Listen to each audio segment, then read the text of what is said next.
of all, I thank God that we can be able to communicate. Secondly, I take the opportunity to invite you. Welcome back to school. I know it has been a long holiday that was not anticipated for. It was unprecedented. But now that we can get on board, Introduction to Economics is a simple unit, a very simple unit.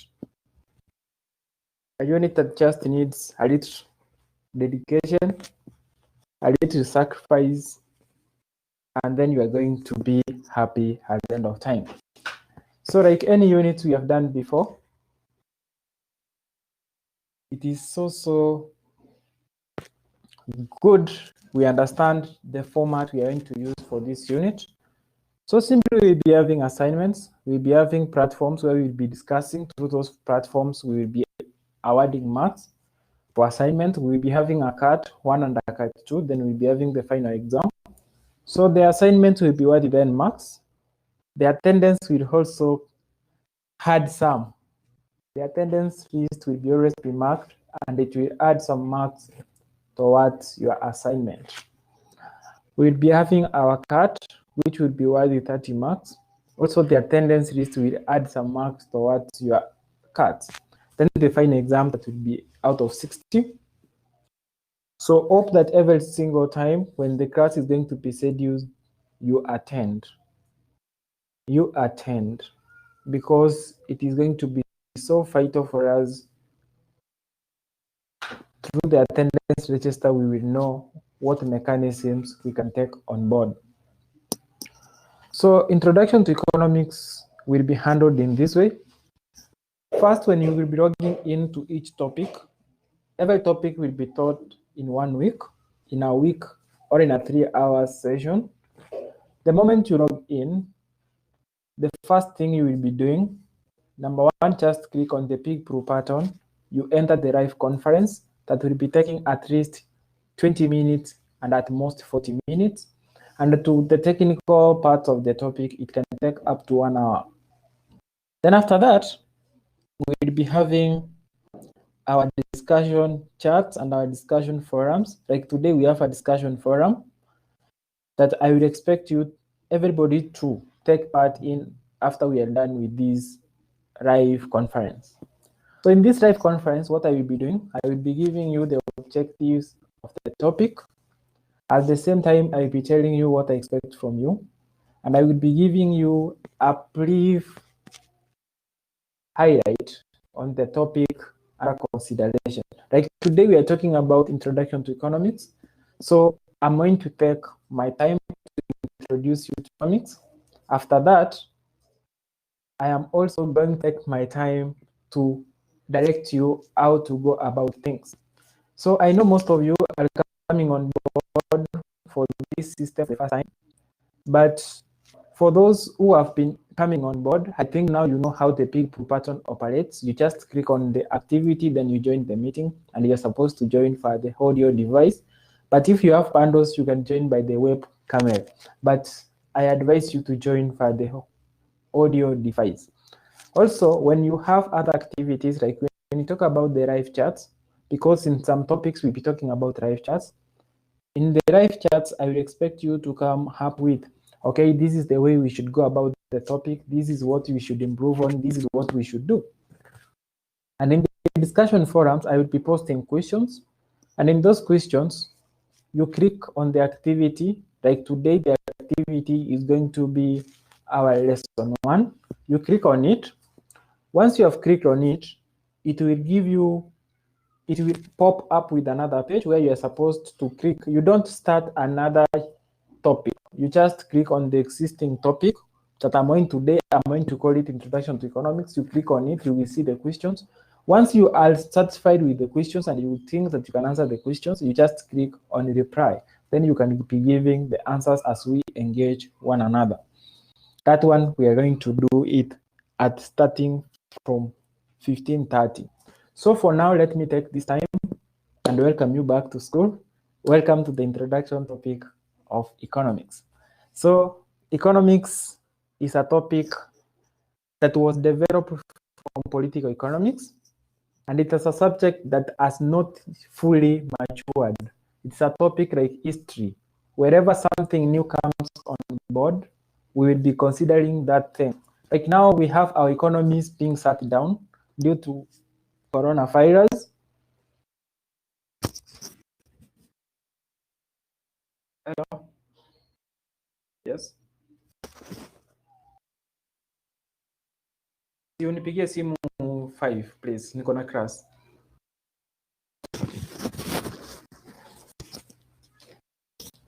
So like I'm saying like this economics is a developing topic. It's a developing subject. Like now the economies have rocked down. You will hear that the 2020 crisis caused this development in economics because economics developed after the crisis.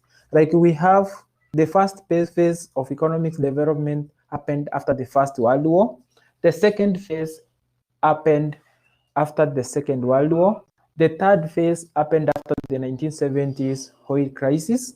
Then the fourth phase happened in the 1990s when the countries were shifting from the fixed exchange rate regime to a flexible exchange rate regime. Then we had the financial crisis in Europe of 2009 that caused the fifth phase of economics. And now we have the sixth phase of economics that will come after the COVID-19. So that one, I hope most of us will take part in it. Most of us are going to be the fathers of the economics after 2019 and the matters of the... So the topic political economics existed since the 1776 by a US economist known as Adam Smith. But he used to advise the financial minister in the US using the input side of economics. Then there was another...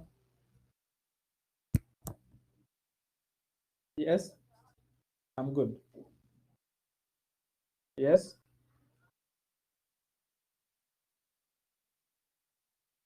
Economics, which economics?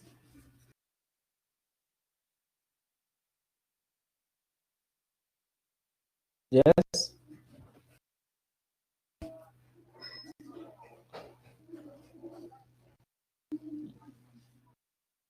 I'm not taking the economics part this time. It is going to be taken by somebody called John Kinodia. Yes. Yes. Okay, thank you. Okay. So what happens, this person, this Adam Smith, is known as the father of economics, but he used to advise the government of the US using the input side. Then the John Batista, somebody from Europe, is associated with the Britain, the Great Britain. He was coming either from Scotland, Wales, Northern Ireland, or England, but he's associated with Britain. He came up with the output side, advising the government in the outside effect, all the output side. So Adam Smith defined economics in these terms. Economics is the study of allocation of scarce resources. That was according to Adam Smith. It is the allocation of scarce resources. That was Adam Smith. Then Jean Batista said, human wants are unlimited. Therefore, during allocation of the resources, one should be considerate of which want he or she wants to satisfy. So he talked about the allocation of resources towards the most wanting human want. That one you consider to be mature. Like today, maybe you have 3 aspects you want to do. You want to go home using fare, you want to take lunch, or you want to buy credit. So all these are the wants, and you have 20 bob.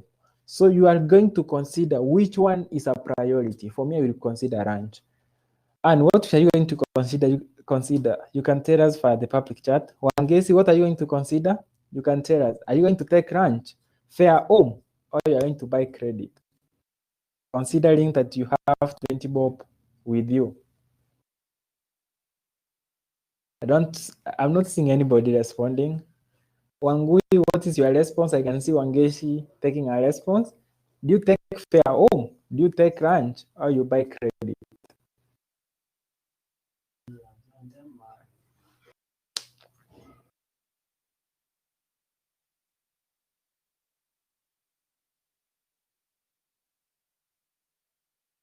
Can see you're going to consider taking lunch. That's good.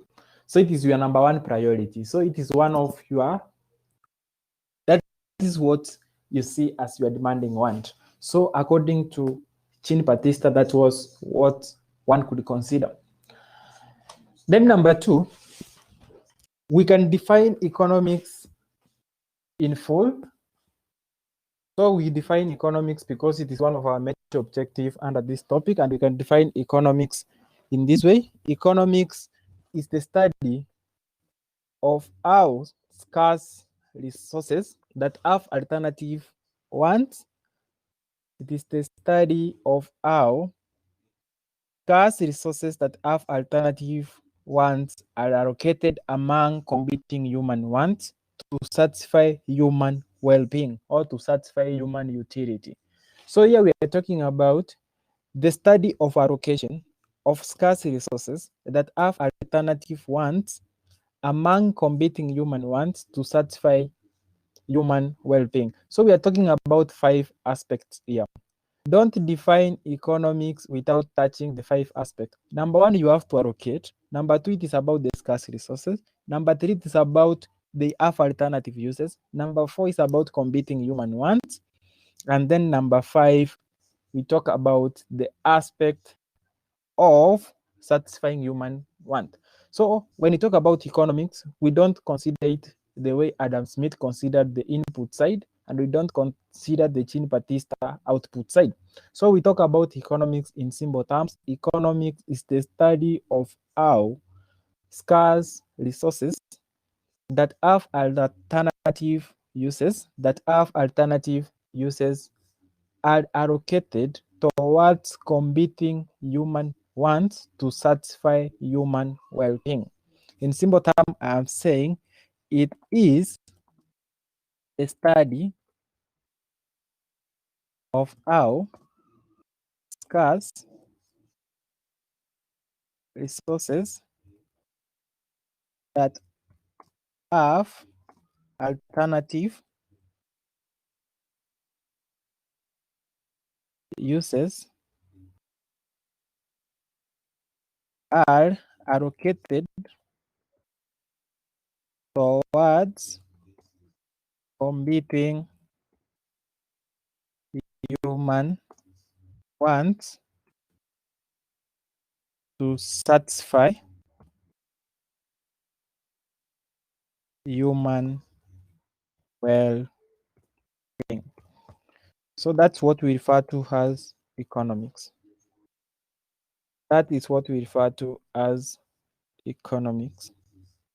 I've typed the definition of economics in the public chat. That's what is referred to as economics. So economics is a broad topic. It has the micro aspect and the macro aspect.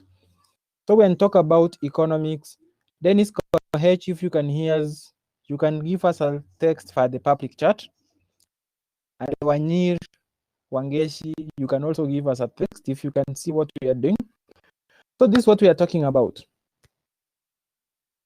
Economics is subdivided into 2 branches or 2 scopes. That is, number 1, we have what we refer to as the micro and macro economics. We have the 2. Those are the 2 scopes of economics, macro and micro. When we talk about the micro, we talk about the study. Talk about the micro being the study of the smallest social units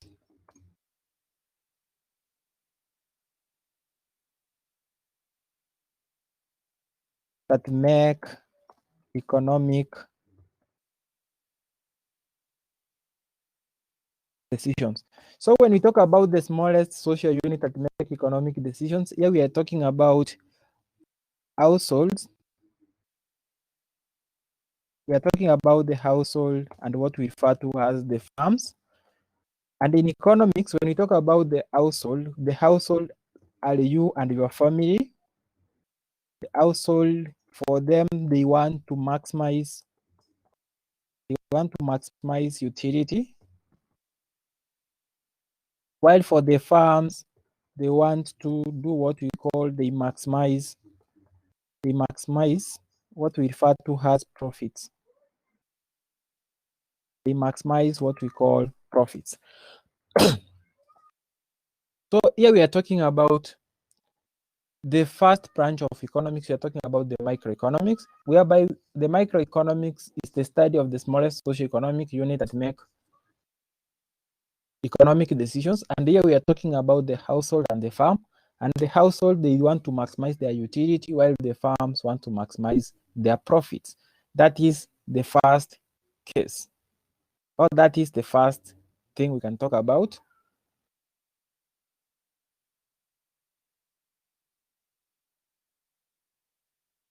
Number two, we talk about the macro. When we talk about the macroeconomics, here we talk about it is the study of aggregated socio-economic units. So we are studying when we aggregate all the household in Kenya, when we aggregate all the farms and call them an industry in Kenya, that is when we talk about macroeconomics. So we have topics under macro and topics under micro. So we can talk about topics under microeconomics. Here we can talk about, we have simple topics such as consumer behavior. We talk about the consumer behavior. And we have what about the theory of the farm. So those are the major topics. We talk under this aspect. Then when we talk about macro topics, we have topics such as national income. We have what we call unemployment. We have what we refer to as gross domestic income.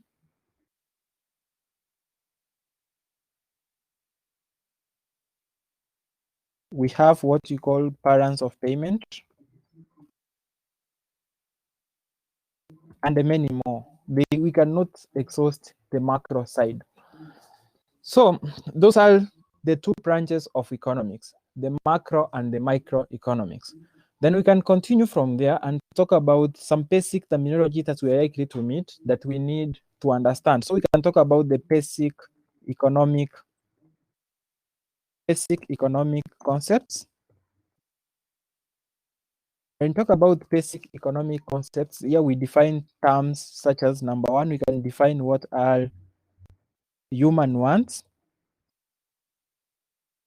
We define what are human wants, and we can say for the human wants, we can call them our individual. They are individual desires to have goods and services for individual well-being. So we are talking about you desire something. And mark my words, when we talk about human wants, we have not said you buy that thing. We have said human wants are individual desires to have goods and services. Like now I can ask you, Dennis, what is your desire? For me, you can see my response via the public desire chat. My desire is a Range Rover. So everybody has a desire. Dennis, what is your desire? You can give us a text. Wanges, what is your desire? Desire, what is your desire? Wangui, what is your desire? I want to see people what you are desiring and you cannot afford at the moment. Can see somebody wants to own a mall. Come on, I want to see your texts. I want to see your chats. Dennis Koech, Nick, Wangesi Wanyiri, what's your desire? I can see people have great desires. Wow, wow, wow. That's great. By the end of, before we end our life in this world, we will be achieving these things. I trust. Somebody is not typing. Wanyiri, you are not giving us your text. And the Koech has just disappeared. So those are what we call desires. You desire something, but you may afford that thing or you may not afford. So I can see we have those desires, and I trust by the end of time we will be having our desires. So that's what we call the human wants. Number two term we want to understand the term known as economic resources. Economic resources. We want to understand what are economic resources. And we can call them, they are ingredients. They are ingredients used to produce goods and services to satisfy human wants. So we are talking about they are ingredients. When we talk about ingredients, ingredients are like inputs. Or we talk about, when you talk about you are making, maybe you are cooking rice, you have to have some ingredients like salt, water, and all those stuff. So we are talking about things that are going to aid us to satisfy the human wants, and what we refer to as economic resources. And we can talk about economic resources. Economic resources have rewards. And for those who did business in high school, but I'm not going to discourage those who never did business in high school, we talked about economic resources such as land, and we talked about it as a reward we call rent. Talk about capital. It has also a reward called interest rate,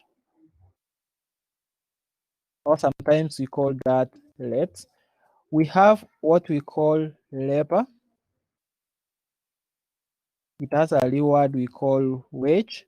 Also, sometimes we can talk about salary. We can also talk about entrepreneurship. Entrepreneurship.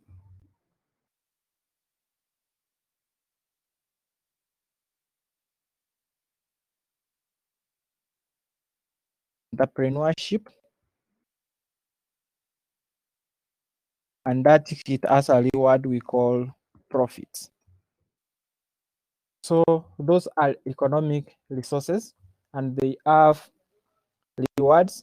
That's what I have done. I've given that. Then we talk about economic resources are divided into two. They are divided into two. We can talk about man-made resources, and we talk about, we can define them and talk about they are equipment. They are equipment created by man, to aid production of goods and services.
Hope you can hear me now.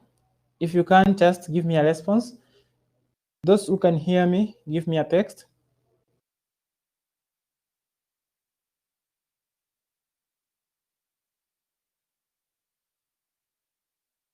And to know if you are getting me at your end, because I was disconnected. I was disconnected for quite some 2-3 minutes. I was facing some technical itch.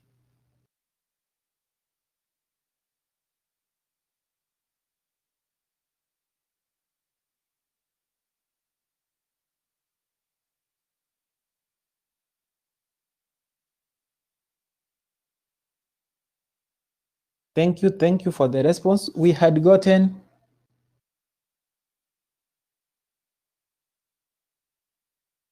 we had gotten to a point whereby we were talking about the types, or we were classifying economic resources into two, and we had said we have the man-made resources. We have the man-made resources, and we have talked about them being equipment. They are equipment created by man to aid production of goods and services. So we talk about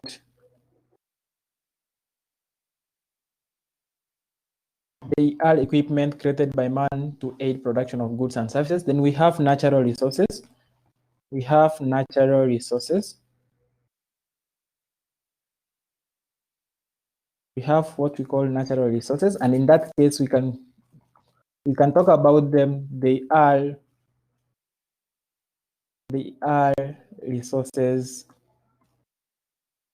provided by nature.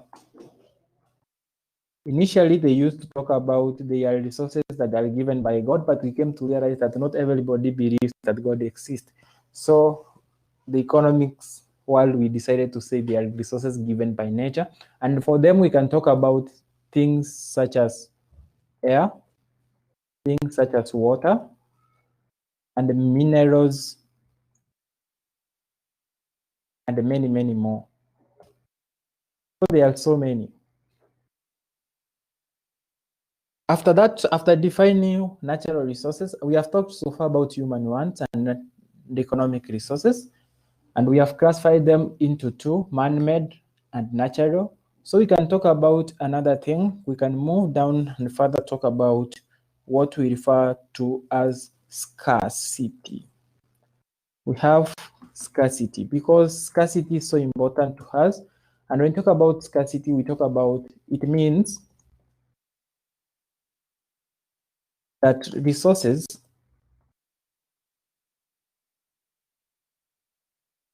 of producing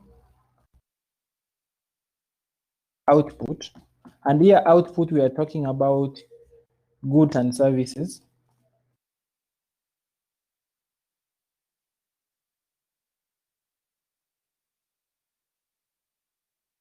are not enough. So we mean that when we talk about the problem of scarcity, we mean that the ingredients that are required to produce output are not enough. So we have the problem of scarcity. Then we have also to define what we have to do. When you have the problem of this scarcity, you have to make a choice. And when you talk about making a choice, here you are required to do what? You have to choose. Like when we were talking about, you either consume lunch, you either take fare home, or you either buy credit. You had to make, somebody made a choice that you have to take lunch, then you go home, maybe buy food or what. So you have to make the choice that you're going to make, and we can define it as a science. It's a science of selecting, the science of selecting one want or one need to satisfy before others. So here you have to make what we refer to as a choice, whereby you have to choose. You select one want or one need that you have to satisfy before others. Then we can define, because you have to choose one, there's a number two that comes in. So we have another term that we have to define, what we call the opportunity cost. The opportunity cost. And we can define opportunity cost as the benefit from the second ranked alternative.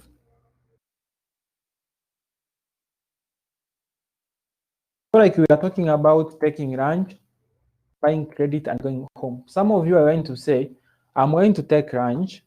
Maybe number two, I could consider buying credit. So the opportunity cost are the benefits. I'm sorry, I wrote something funny. It's benefits. It's benefits. So opportunity costs are the benefits from the second ranked alternative. So maybe sometimes you call them the foregone benefits. So, and also we talk about, we have what we call the production prosperity frontier, or sometimes the production prosperity capacity. This is also what we need to understand. We talk about the production prosperity capacity or the production prosperity frontier. What we mean is we are trying to illustrate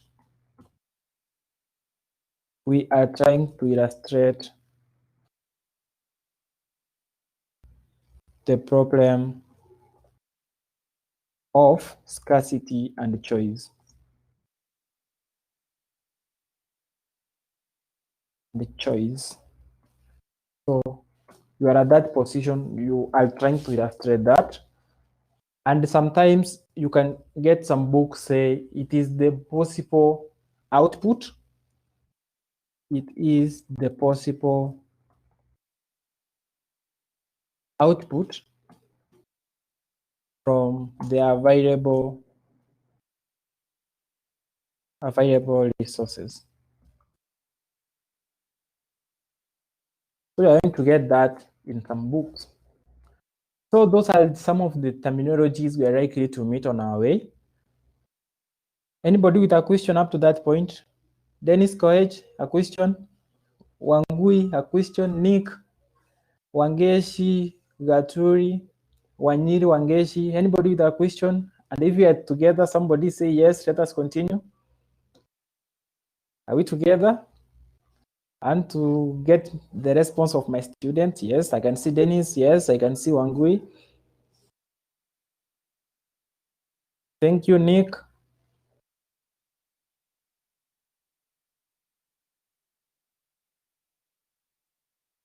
Yes, I can see.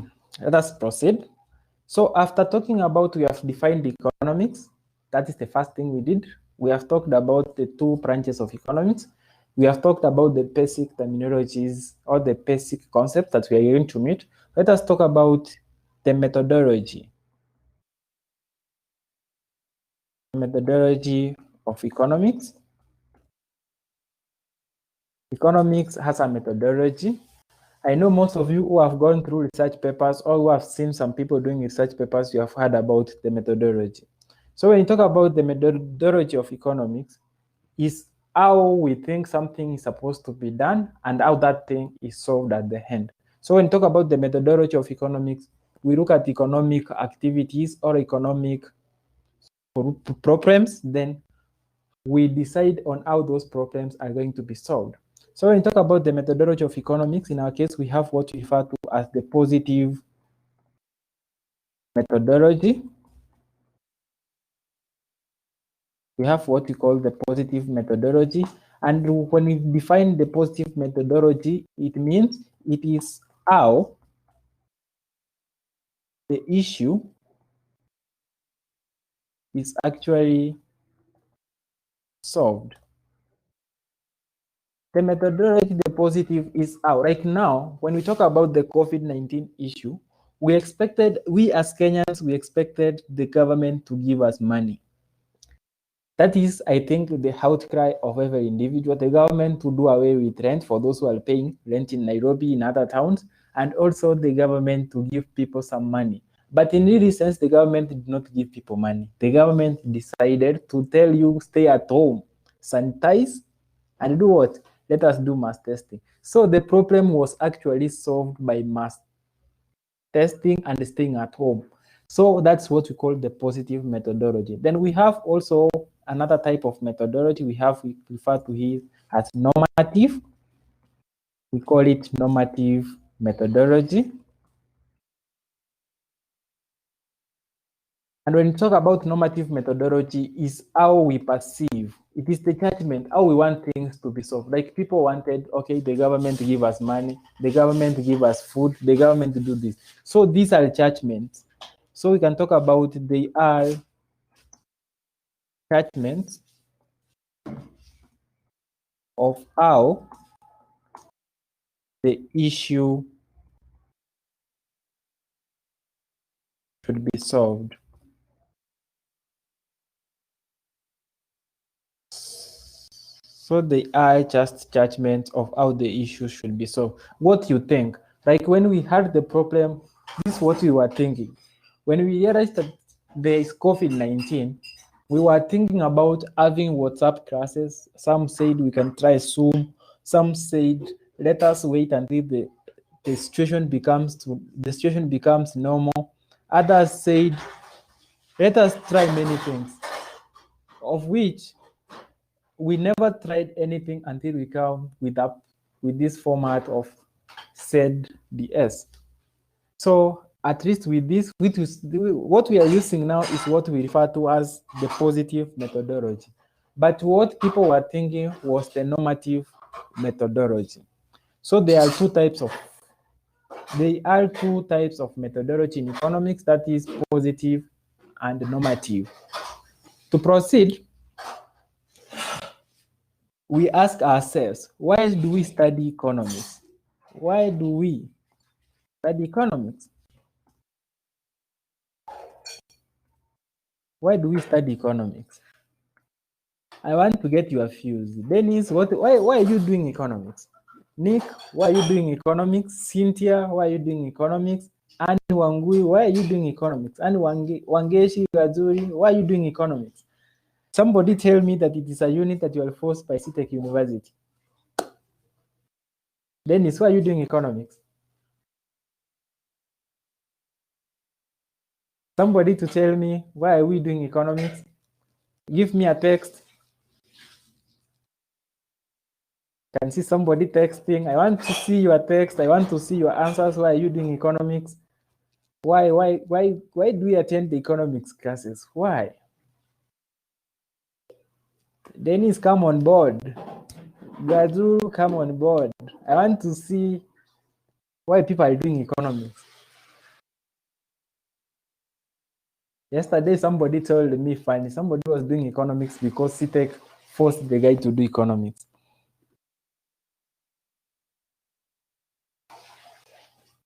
Why do we study economics?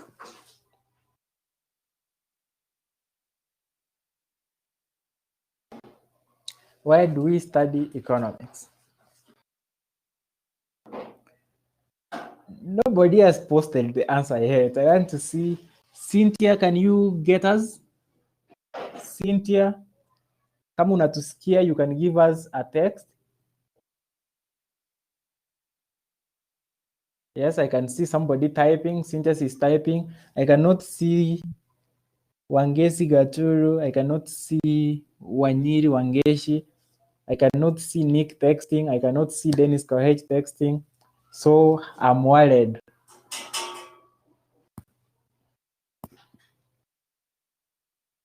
Why are we doing economics?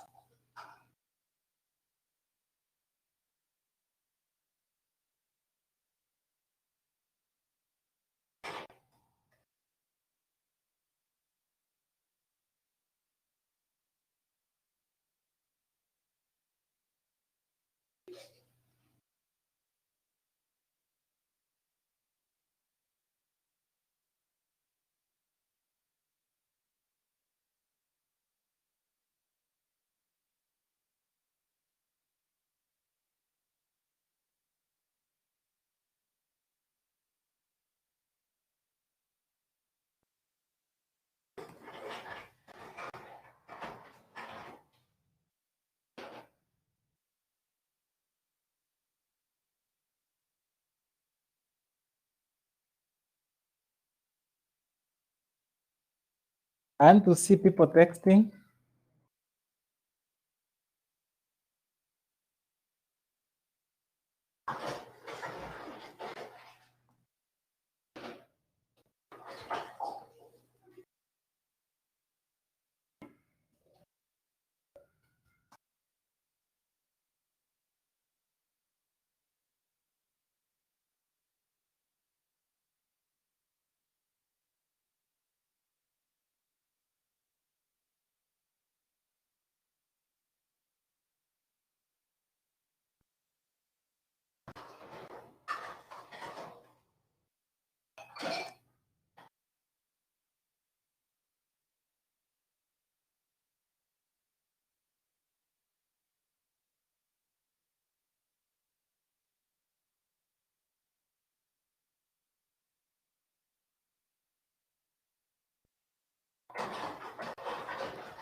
To know what it entails, to know what it's all about. I can see it's a unit according to my course. Okay, I have seen. But we do economics because it is too important to us. We study economics, number one, because it helps us to make optimal decisions. We are consumers. We as consumers, our rational decision is to maximize our utility or to maximize our well-being. So wherever you go to the market, you don't buy anything. You purchase something that you believe is going to be giving you optimal utility. Number one, that's why we do economics. Number two, it's going to help us understand the models of growth. For example, in Kenya, we talk about Vision 2030 that was to make Kenya move from being a low middle income country to a upper middle income country. So by 2030, we expect Kenya to be a developed country. So the Kenya looked at the 4 cases of the Asian tigers. If you have ever heard about the Asian tigers, or about countries that experienced, we have about countries that experienced growth miracles. If you have ever heard about the Asian tigers or countries that experienced growth miracles, those countries are Taiwan, South Korea. We talk about Singapore,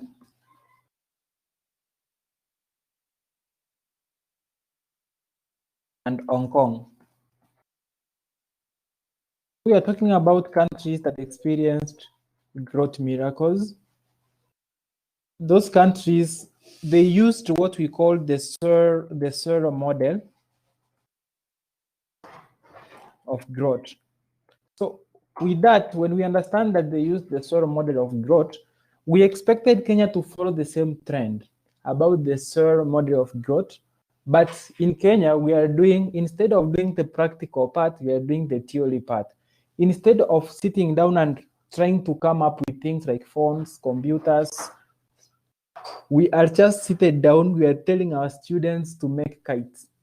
We are telling our students to wear socks and collect matawi across the street. That's what we do in Kenya. We are not innovative enough to engage students to their maximum capability. So that's why the growth we expect by 2030 is just a dream. maybe 30-20, not 20-30. It is just a dream. So we understand the growth models that are applied in other countries from development economics. Also, we get to understand and appreciate economically imposed constraints. Like somebody is earning 2,000, we don't expect this person to be paying rent worthy 30,000. We expect this person to be paying rent worthy maybe 150 or 200.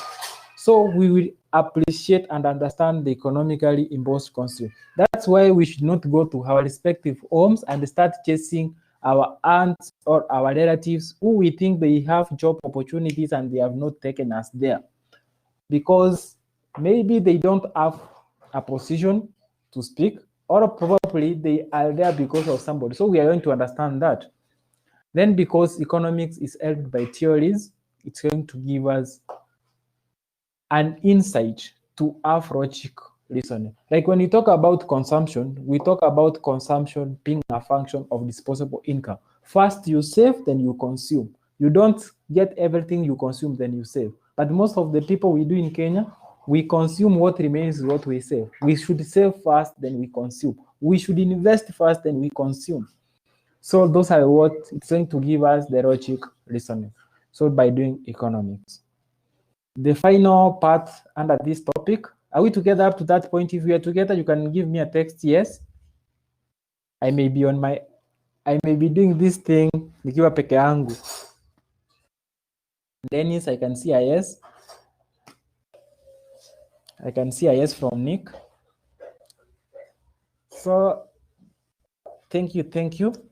The last part that we are supposed to capture under the introduction is what we call the economic systems.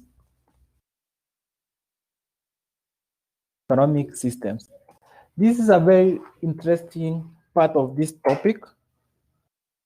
It is so interesting to us because it's going to enable us understand where countries in Africa belong when we talk about economic systems. Now, when we talk about economic systems, I want you to erase from your mind what we refer to as developed countries, developing countries. We don't have those as economic systems. When we talk about economic systems,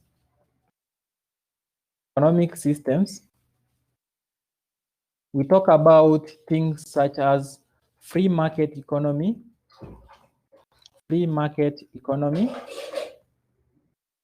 We talk about something we call the planned economy, and we talk about the mixed market economy. So I don't want to hear somebody telling me about maybe developing, about the developed. No, we have the free market economy, the planned economy, and the mixed market economy. So when we study the economic systems, we try to understand three things.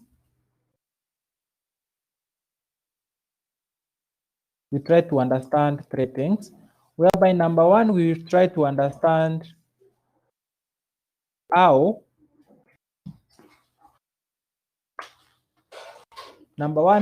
we are going to understand when we talk about, we are going to understand which food to produce and to what quantity. Then number two, we are going to understand how to produce those goods.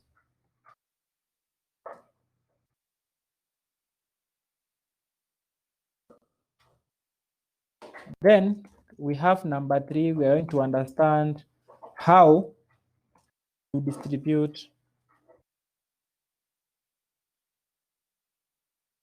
the goods. So we are trying to understand three things here: which good to produce and to what quantity of that good we produce. Number two, we are going to understand how to produce those goods and how to distribute those goods. So we start by the first case. We talk about the free market economy. The free market economy, and we can define them as markets that do not have any government intervention. We can define them as markets, or we can define them as economies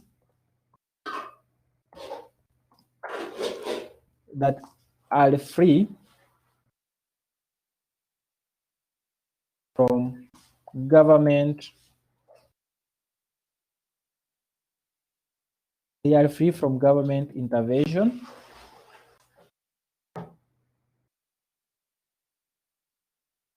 They are free from government intervention. They allow the forces of demand and supply to determine market prices and market quantity. So for this case, when we talk about the free market economy, when we look at above what we talked about, the questions that we are trying to answer when we study economic systems, here we have understood that the first thing, we are going to produce according to what the forces of demand are going to dictate. So what we are going to produce, the quantity we are going to produce is being dictated by the forces of demand and supply. Also, these markets have characteristics. They have characteristics, and those characteristics we talk about this market, we talk about characteristics such as self-interest. I'm going to explain them.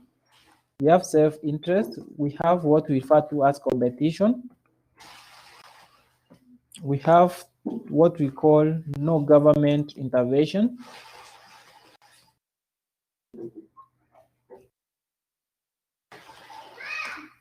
We have what we call about individual property ownership, or we can call them private property ownership.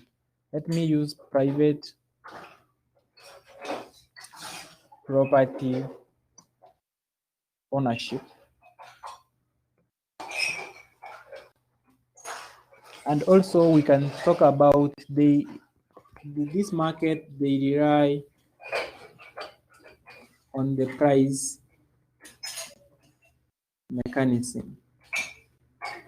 So we are talking about a market whereby self-interest, there is competition, there is no government intervention, there is private ownership of properties, and they rely on price mechanism.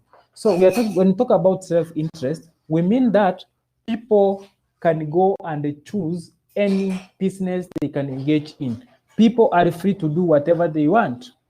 And when we talk about competition, it means that the source of production, or there are many suppliers in that market. So you can go, like when we go to buy nyanya, you find at least 10 mamas selling the nyanya. So there is competition. So you are the one to choose which nyanyas you can take home. The government totally doesn't intervene in this market. And then when we talk about private property ownership, it means that the people, like we are talking about what we desire. People own mineral fields, people own industries, people own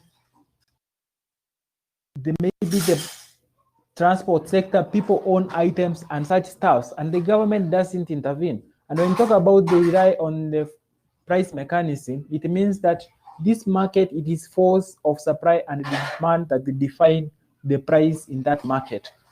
So that those are the characteristics of that market. However, it has advantages and disadvantages. So the advantages, we can talk about there is economic growth. There is economic growth. Number two, we can talk about in this market, we can talk about stuff such as it is flexible because people choose what they want. Number three, we can talk about consumer sovereignty. There is consumer there is consumer sovereignty. We have what we refer to as, there's no wastage. No wastage in planning. I will be so much interested in defining consumer sovereignty. Because consumer sovereignty, here we talk about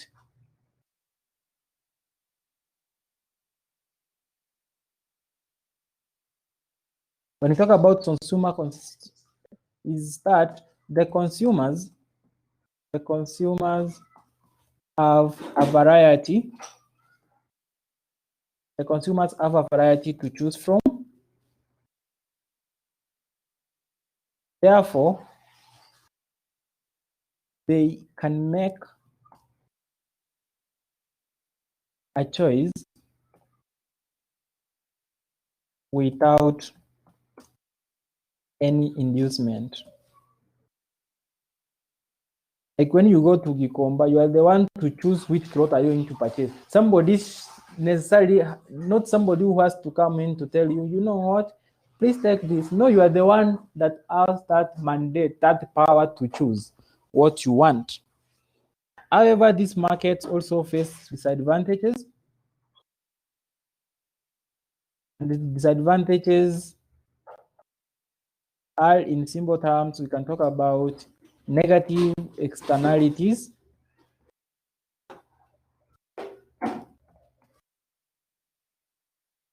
There's a problem of public goods. There are monopolies, development of monopolies.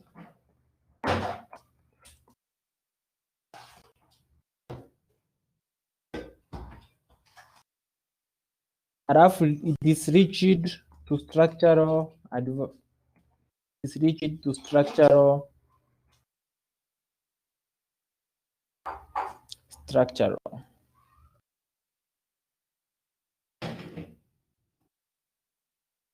adjustment.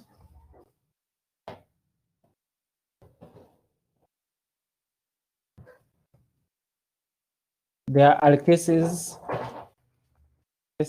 of unemployment.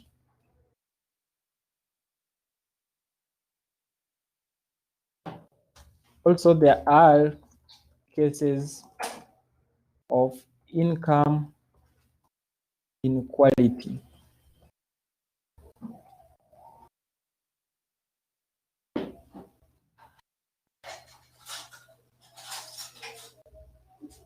We have talked about negative externalities. When we talk about negative externalities, what we refer to as here, we are talking about where somebody is producing something and its waste products affect you in one way or another.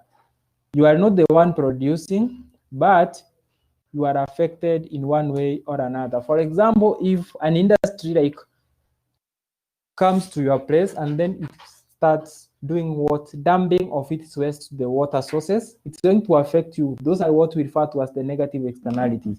When you talk about monopoly power, it's whereby one firm realizes that it doesn't have any competitor in the market. Like now we talk about Kenya Power. They don't have any competitor. So they can choose what they can do in that market.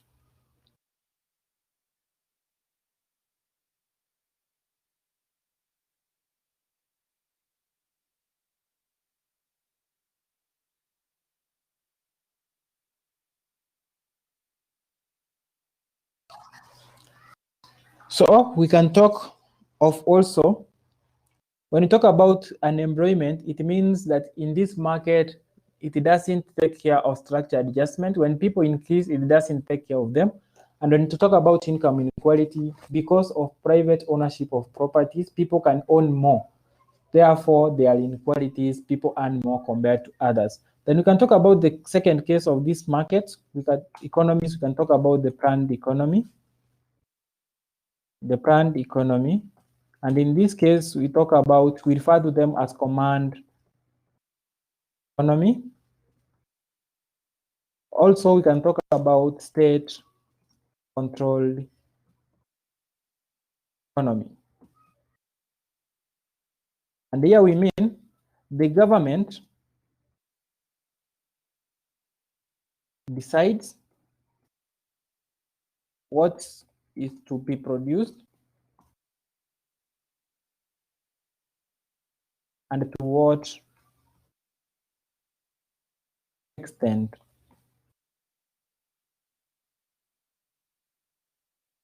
We're talking about the government decides what is going to be produced. So we were answering those questions. What is going to be produced? How much of it? How it is going to be distributed? And so the government controls this kind of an economy. So it has advantages and disadvantages. We can talk about advantages.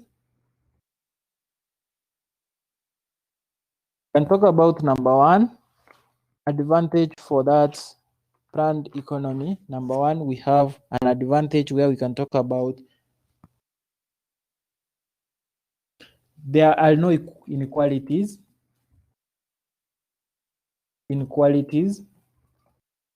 So the government takes care of the inequalities because the resources are owned by the government. So the government is going to distribute equally. So there are no inequalities. Number two, it minimizes. So there are minimal cases of negative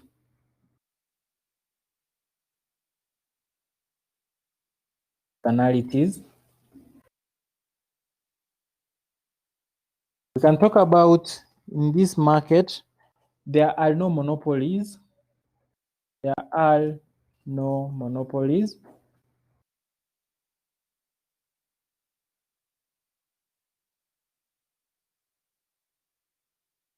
Also, we can talk about there is provision of quality and merit goods because the government, like in Kenya, we use the Kenya Bureau of Standards to check. So the goods are merit. Then it has disadvantages. The first advantage is wastage in planning. The government has to plan. There is wastage. Also, number two, it is costly to gather information because the government has to go around to collect information on what people want and to what extent. Also, the consumers, so the consumer sovereignty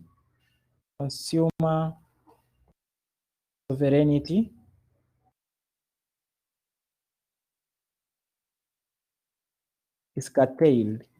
So the consumers do not have the power to choose what they want. Also, people don't work hard. That's why when you go to most government offices, you realize that people are lazy. People are lazy. People are lazy. They don't work hard. So those are the two economies. Then the final economy here, we talk about mixed market economy. And so far to where we are today, nobody has ever come up and told us this mixed market economy operates in this way or that way. So, but to what we understand as economists, the mixed market operates in two scenarios. So we can talk about it operates in two scenarios. It operates in two scenarios. So we can talk about the first scenario. We can talk about number one, the means of production. The means of production are individually owned or they are privately owned. However, the government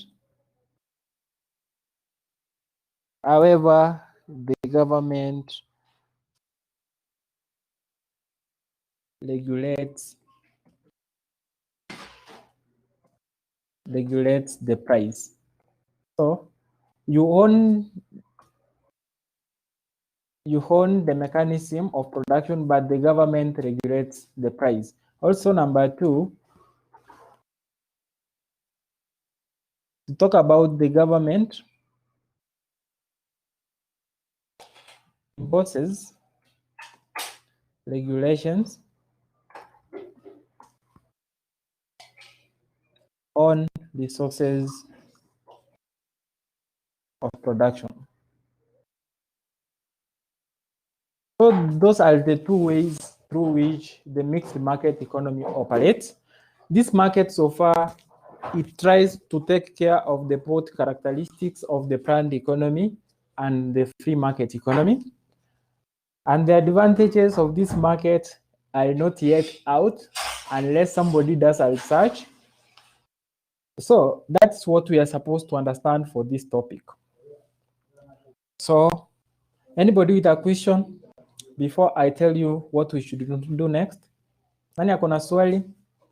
Are we together? Dennis, are we together? Wangui, are we together? Cynthia, Gaturu, Wangeshi, Wanyiri, are we together?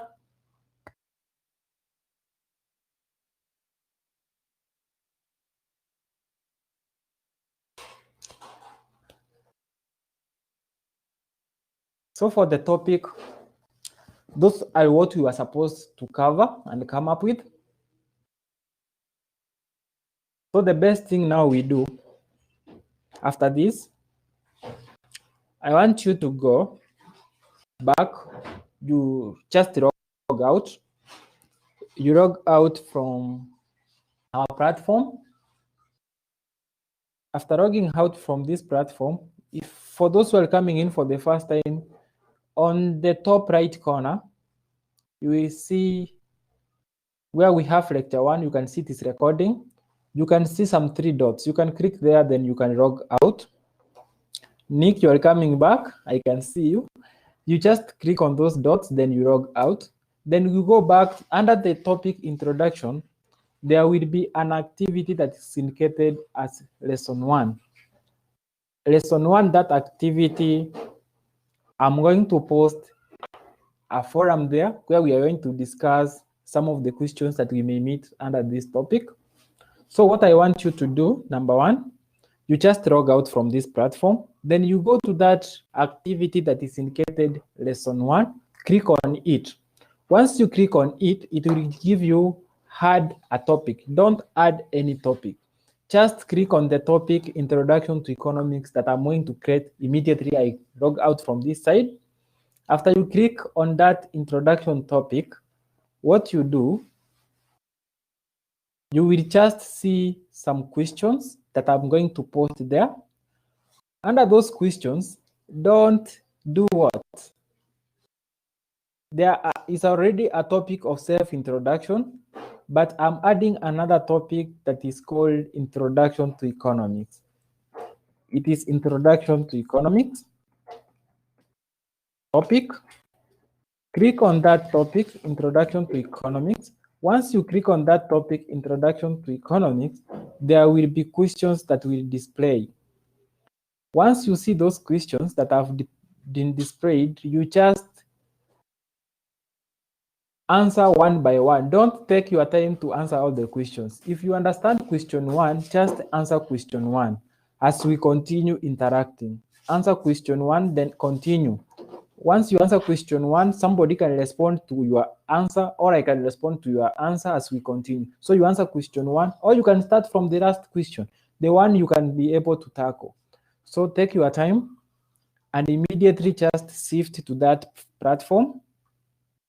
Just make a shift to that platform. For me, I'm going to remain logged in this platform. So when you realize that you cannot get to the lesson 1 activity, or you cannot get to where you want, you can come back to this platform and post your question, then I'm going to answer from that point. But for others, I'm requesting you now, just log out from the PigPro pattern by taking the click on the 3 buttons on the right top corner, where you can see lecture 1, it is recording. It's at 73 minutes. You have stopped the recording.